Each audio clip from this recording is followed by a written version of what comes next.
Hello, welcome to today's video. I'm going to be talking about the day one war. Yes, I did live stream the whole war, but I want to give you guys some info about it, give you guys a little bit of news and update on the situation, because as you see, a lot has changed. So stay tuned for everything to do with the day one war, the very first ever war in season 2.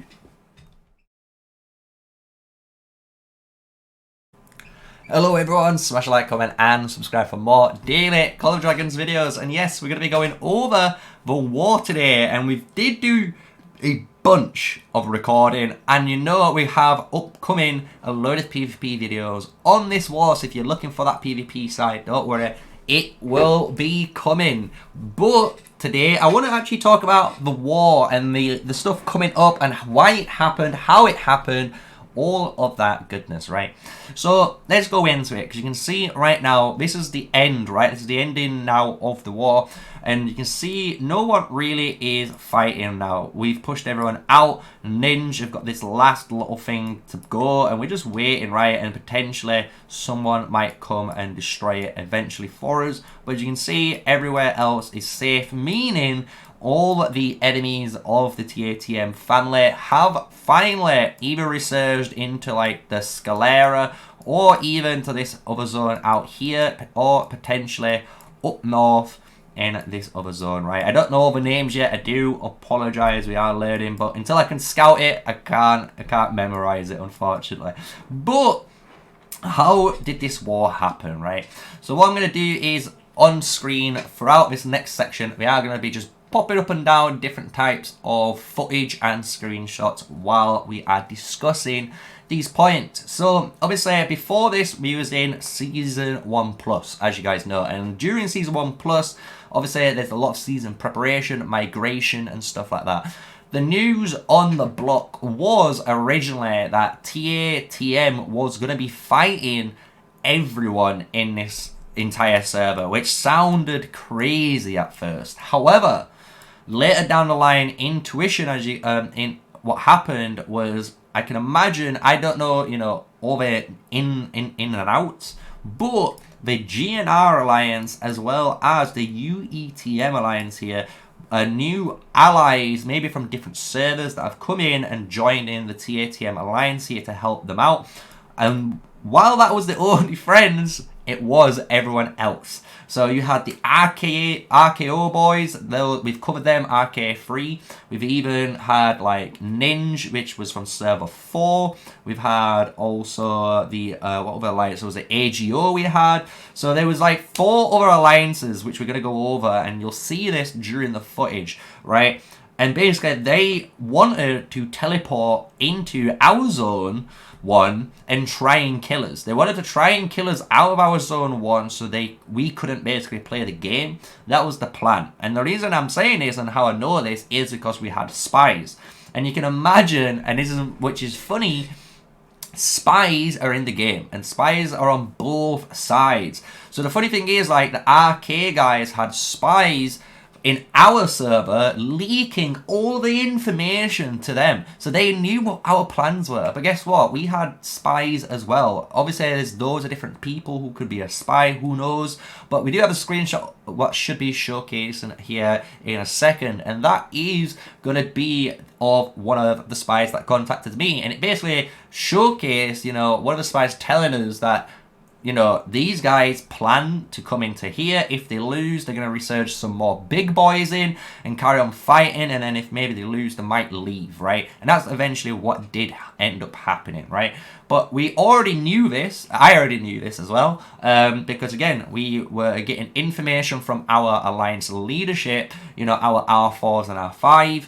And they were telling us all this information, you know, this is what's going on, this is our plan. The enemies that we're going to go against, they already know our plan, but we're not going to change it. We're going to stick to the plan and see if they're going to be able to beat us or not. So that's what ended up happening, right? And then the server war started. So the server war started after 2 days. So the first couple of days, what ended up happening was, as you can see, TM, we dropped our center fortress first. We was the first ones to do it and build it and start going towards the flags, as you can see down this lane. TM2 was the second, and then the enemies was AGO1, which was here, and then the other alliance was Ninja, which was more higher up as well. This was located up here, and then they had another one located right at the top near this frost giant. So it was a load of different areas, because if you go into this zone, you can see GR1. This was another potential choke point. And what the initial fight was basically they were trying to hit us from 3 different directions. And what is showcased now should be the PvP side, and that is what ended up happening there.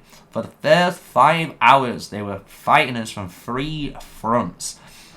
And what we did was quite clever. We obviously split up the army. We worked out what needed to get prioritized first to allow us to move on to the next thing. So what we did is we took out this actual top area. So we took out this top area, and once this was taken out, we didn't have to be worried about a potential backdoor trying to kill us from behind. So that was a really good kill. And then it became this zone here. So this was like the next major zone where a lot of the fighting was occurring, as you can see. And you've got the GNA alliance here now, but originally there was enemies here, right?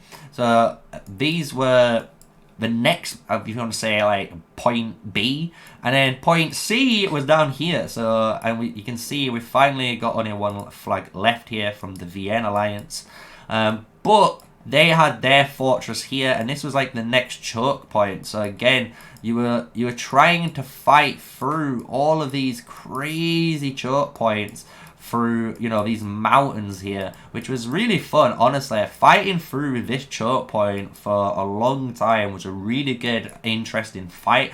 And honestly, as you can imagine from the stream, we have no drama. We loved both sides. We were talking to each other through the live chat, but that is basically what happened. I just wanted to let you guys know, because I'm not gonna lie, I woke up, I fought for what, 5 or 6 hours from day 1 on 00 UTC. I then fell asleep. When I woke up, it was pretty much done.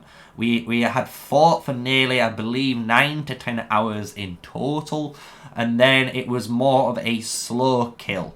And now I've woken up today, and this is what it is. This is the next day, literally the second day of fighting. This is what's occurred. So what it appears is the enemies have, like I said, resurged out and joined another region where they were with their family alliances originally.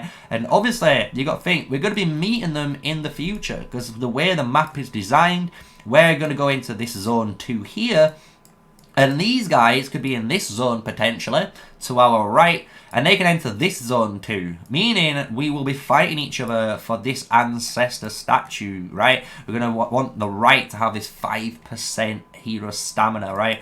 So it's a really important thing to take. We're obviously going to fight them again in this zone 1-2, which is a little bit sooner. So it's a really cool concept that's going to be occurring for the future. So I thought I would, you know, make this video. It's a different style of video compared to normal, and I hope you've enjoyed it and enjoyed the little clips and stuff that was hopefully playing through the side during editing, because obviously it can be a bit fidgety, and sometimes the video does either go up, or sometimes the live draw, for example, doesn't show, right, and stuff like that. So thank you for watching. I hope you've enjoyed this video, and if you like this style of video, I can try and do more commentary, update, story-based, you know, content for season 2, so you can understand what the war was, how it went down, and how it was. Because I'm not gonna lie, we enjoyed it. Everyone enjoyed it. There was no bad blood. I'm not even gonna lie. Obviously, the chat is a little bit toxic, you can imagine, you know, but the chat can be, but that's like any game. But when we were playing, honestly, and we had every different alliance in our chat, and we were all talking, there's no bad blood. We all were friends here. Honestly, you guys fought valiantly. You guys put up a really good show, and we enjoyed it. Everyone did, and we had fun, and that's all that matters. Just have fun at the end of the day, and if you guys had fun and we had fun, that's all that should matter, right? So thank you for watching. I hope you've enjoyed the video. Smash a like, comment, and subscribe though for more daily Call of Dragons content and live streams if you're looking for that also. And with all that said, guys, stay safe, stay sneaky. Peace out.